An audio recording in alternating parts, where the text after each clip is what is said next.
আগুনে পুড়ে ঠাকুরগাঁওয়ে নিঃস্ব হয়ে গেছে একটি অসহায় পরিবার। পুড়ে গেছে দুটি বসতঘর ও গবাদি পশু সহ বাড়ির সকল আসবাবপত্র। শেষ সম্বল হারিয়ে পথে বসেছে পরিবারটি। অবশিষ্ট নেই কিছুই। এ কয়টা সম্বল ছিল, গরু ছাগল সব জ্বলে পুড়ে গেছে। গরু হলো মোট 5টা, ছাগল হলো 7টা। এগুলো নিয়ে আমরা দিনমজুর করে চলি। আমার বাবা মানুষের বাড়ি কাজকর্ম করে খাই আমরা। 26 এপ্রিল রাতে সদর উপজেলার রায়পুর ইউনিয়নের ভেলাজান শিহিরপুর গ্রামের বাসিন্দা ইসলামুলের বাড়িতে এ অগ্নিকাণ্ডের ঘটনা ঘটে। 5টা গরু এবং 6টা ছাগল সম্পূর্ণ জ্বলে ভস্ম হয়ে গেছে।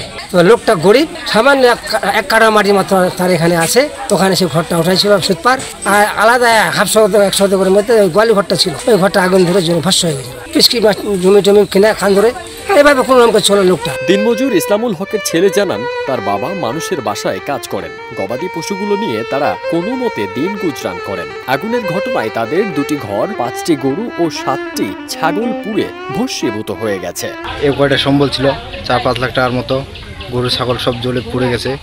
গরু হলো মোট 5টা, ছাগল হলো 7টা। স্থানীয়রা জানান, রাতে গোয়ালঘর থেকে আগুনের সূত্রপাত হয়ে মুহূর্তেই তা সারা বাড়ি ছড়িয়ে পড়ে। প্রাথমিক অবস্থায় গোয়ালঘর ও একটি থাকার ঘর সম্পূর্ণ পুড়ে ছাই হয়ে যায়। মানুষের বাড়ি দিনমজুর কাজ করে, ওনার এই যে গরু ছাগল যা ছিল এটুকুই ওনার সম্বল।